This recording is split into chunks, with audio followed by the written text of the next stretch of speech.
I'm not potting. Nigga, don't fucking stand up. What you doing? Are we talking or we potting? No, every time you get mad, you talk like they pussy in their neck. Space. To me, it was clear that his co-host felt small.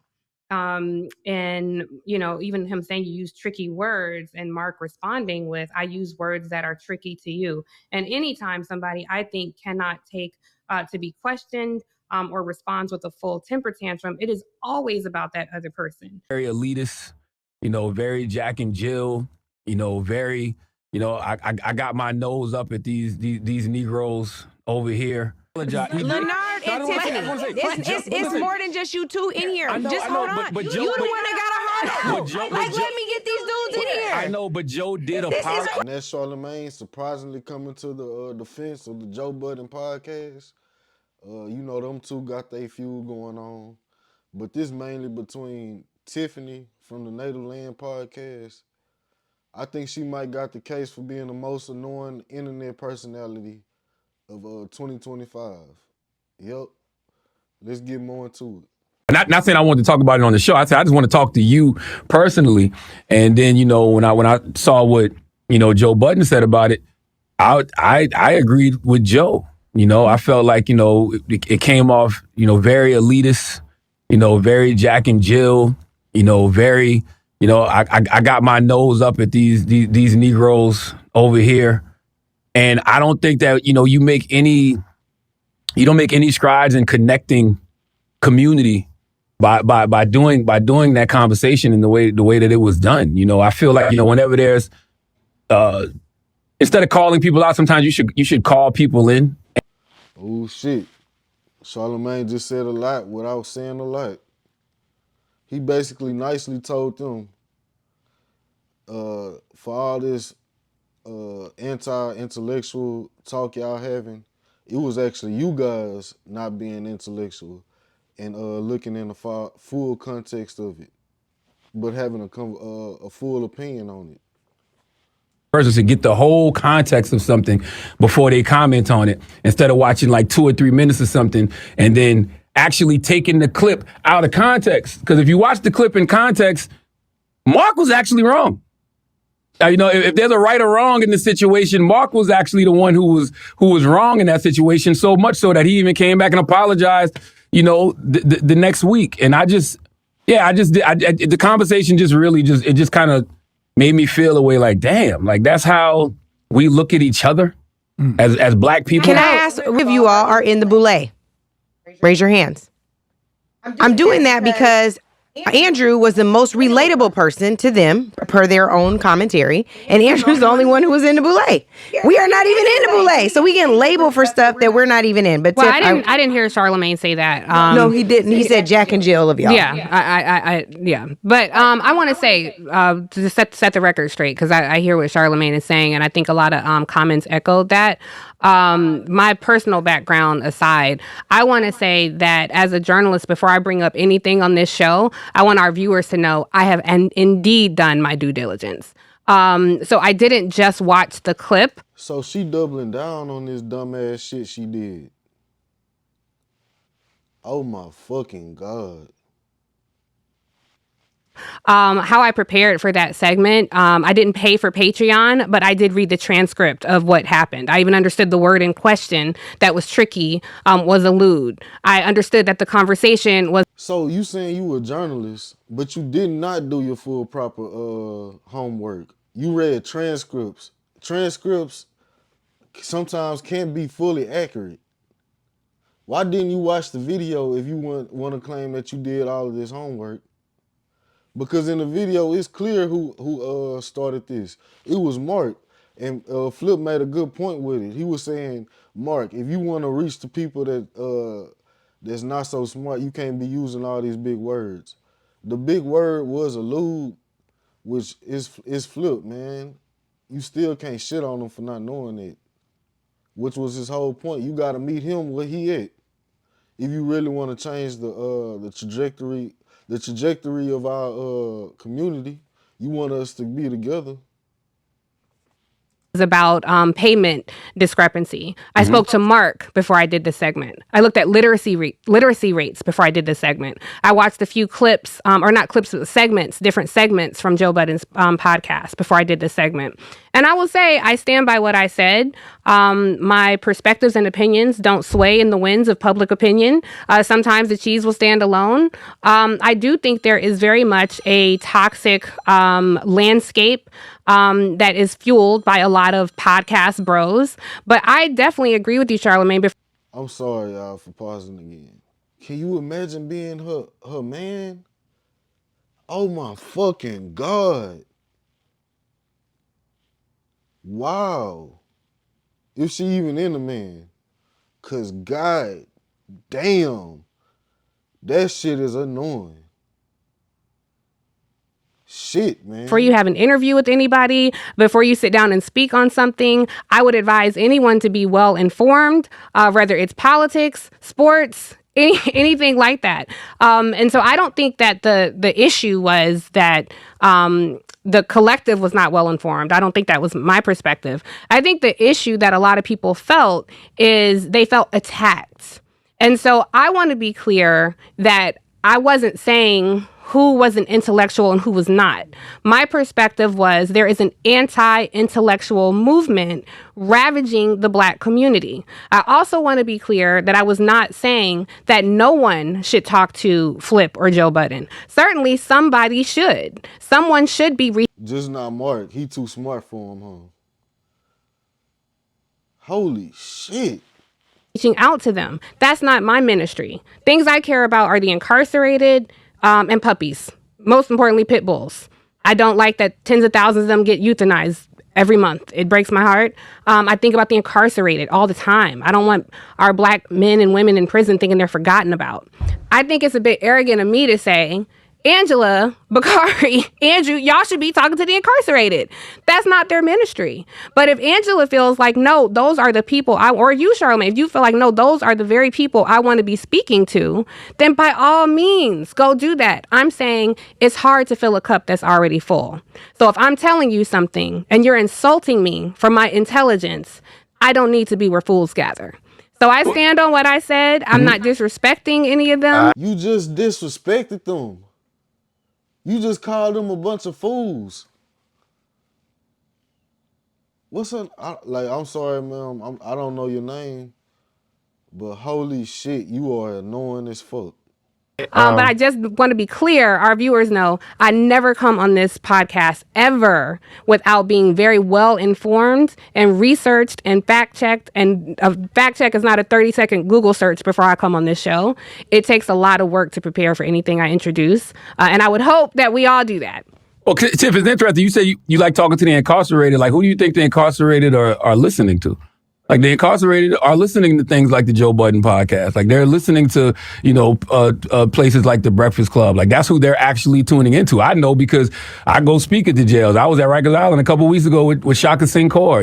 I know when, these brothers from Rikers Island are writing into the Breakfast Club and telling me, like, what they like to listen to, what they like to read. So if you are trying to reach the incarcerated, you got to go where the incarcerated is at. Like, people to understand, I am not, I don't think that intellect has anything to do with degrees, pedigree, how much money you make, because I saw a lot of comments, they all make more money than you. I know a lot of rich fools, and I know a lot of degreed idiots. I've sat across from tables of CEOs who I did not find terribly intelligent. I went to school with a lot of debutantes that I don't. How ironic coming from you.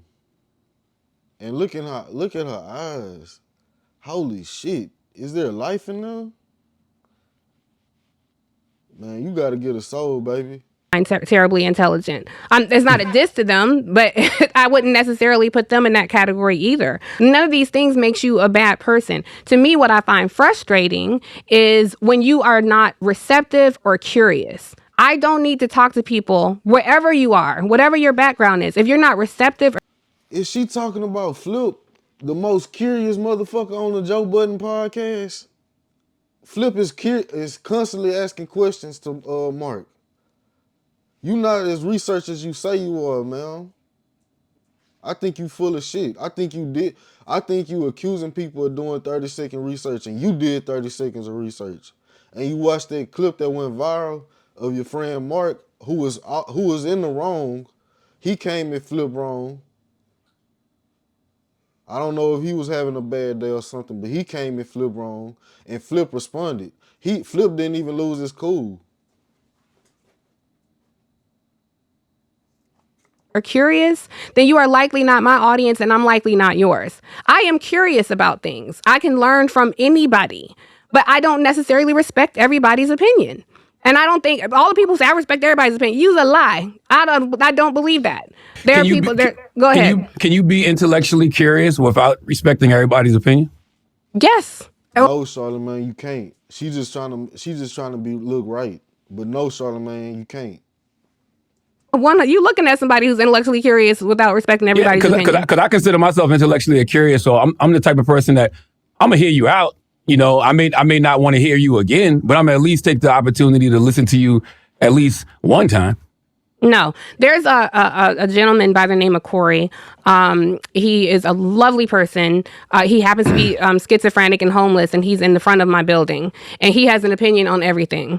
And I sit there and chat with Corey sometimes just because he's so nice and so sweet. And I give him bread because he likes to feed the birds. I don't respect Corey's opinion on anything. He got opinion on the financial systems. Hold on. Now, about 15 seconds ago, you said you can learn from anybody. But you just said you don't respect this man's opinion on anything? And the banks and all the things that he wants to tell me about. I'm nice to him. I'm kind to him. I give him bread. I would be lying to you to say I respect Corey's opinion. You had to speak to him. You had to speak to him at least one time to understand that. Yes, I can speak to anybody. Yeah. I'm never saying I don't speak to anybody. But once I ascertain, you are not a curious person. Once you are saying things to me like you using tricky words, and this isn't just a center flip in that conversation because I'm really trying to broaden this out into anybody who's incurious.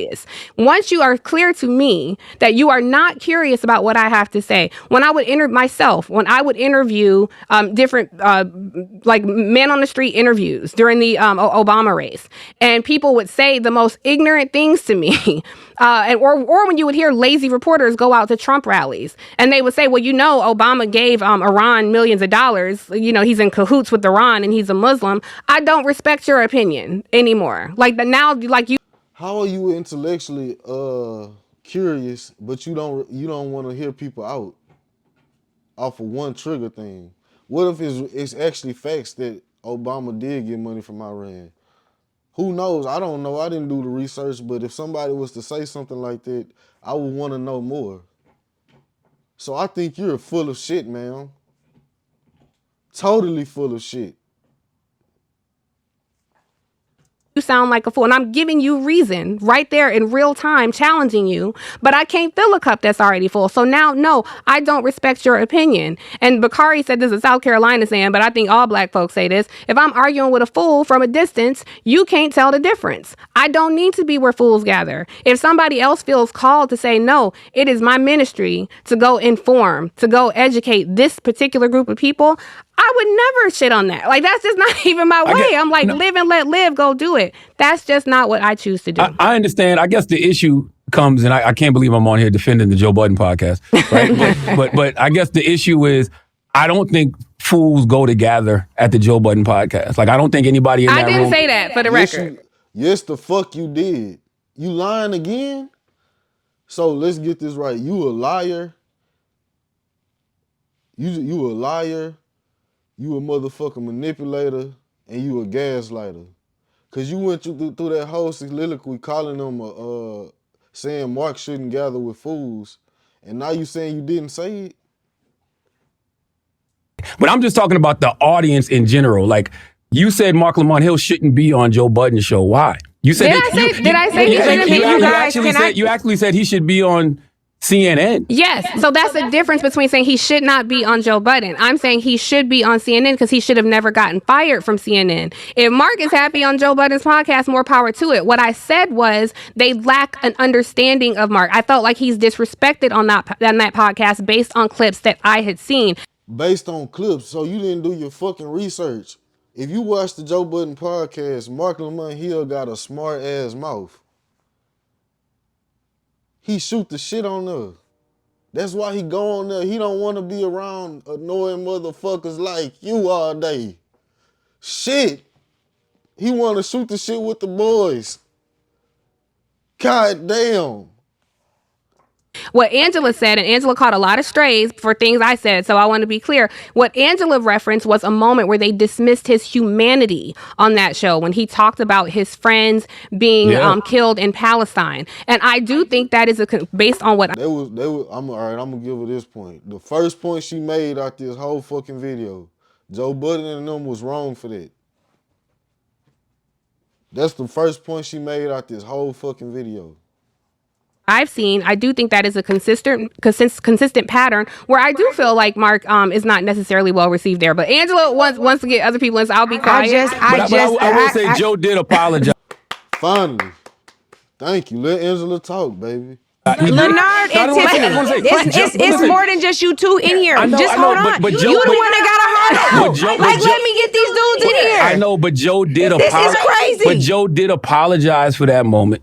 We gonna get to all that if you two will let somebody else talk. We can continue, Charlamagne, another time. I'm happy to. I would love it. I like the conversation. 30 minutes to go next time.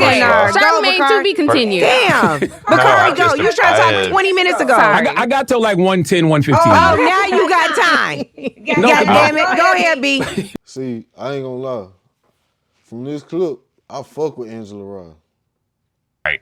My only criticism of us, I think, as we approach these discussions is that a part of that intellectual curiosity that we all must have, we must be able to accept criticism without necessarily being defensive, and that being our immediate posture to it. And one of the things that I saw in the comments, and one of the things that I saw when Joe Budden was making those comments is we want to be individuals that people come to. It's in our phrase, it's welcome home, that feel as if there is a comfort level to come in to our doors and hear the things we have to say. And whether or not we're talking about it from a respect perspective or an intellect perspective, I think that throughout that conversation, it's not that we can't sit out here and be like, I'm sorry you felt that way, because that's like human gaslighting. We have to acknowledge that there were people who felt foreclosed from a conversation because of our tone, tenor, vocabulary, and how do we want to reach, or at least I want to reach. That may not be everybody's ministry, but I would like to have some of those listeners from Joe that are like, maybe we can come over there too. Maybe there's an hour we can spend there too, and that may never happen, but that's just kind of my perspective on it, and I feel like. The only other thing that I felt was like weird, and I know we don't do that and we fixed it, but I was glad that we didn't necessarily stick with using, that Joe Budden in the title. And y'all had my face. It was handsome, but we had like Joe Budden in the title on the YouTube. I'm going to get to that, B. Don't be trying to scoop me, B. I told Angela that too. I was like, yo, no, but I'm just saying, it was first of all, but it was my face, and I didn't know, and I just felt like, damn, it's because they laughing and shit, but he dead ass serious. Like nigga, my name is bigger than the Native Land Podcast. I might want to go on Joe Budden Podcast, spread my brand. And I can't because y'all use my fucking picture to use y'all backlash for the Joe Budden Podcast. Give a little description because I don't have no clue. No problem. So we had our thumbnail. What Bakari's talking about is the thumbnail for last week's show said Joe Budden's podcast and the dumbing down of America. And Bakari standing there in the middle getting the haze up. He getting hazed up for another 2 months. So he was in the middle of it. And I think that what we did wrong, and I do want to apologize to Joe Budden's podcast, to their team, to their production company for that title. I'm an EP on this show, and so I own that wholeheartedly. We should have titled it differently. Maybe they wouldn't have looked at it, but they got us back. They got the whole podcast taken down for copyright infringement because we actually used their clip. They only took. See, I fuck with Angela Rye, man. She just owned up to it, said, I'm sorry, y'all. I fucked up. That's on me. Her other host, holy shit, man. You say you like to use the word intellectual, but I think you intellectually dishonest. And you know what that means. But that's about it for the video, y'all. In conclusion, Charlamagne absolutely cooked him in the easiest way. He didn't go straight at him like how I would have. But that's because Charlamagne was 20 years older than me. I got a lot of growing to do. Everybody does. Hopefully this lady does too, but I don't think so. I think she pretty much stuck in her ways. But that's it for the video today, y'all. Make sure y'all like, comment, and subscribe. Peace.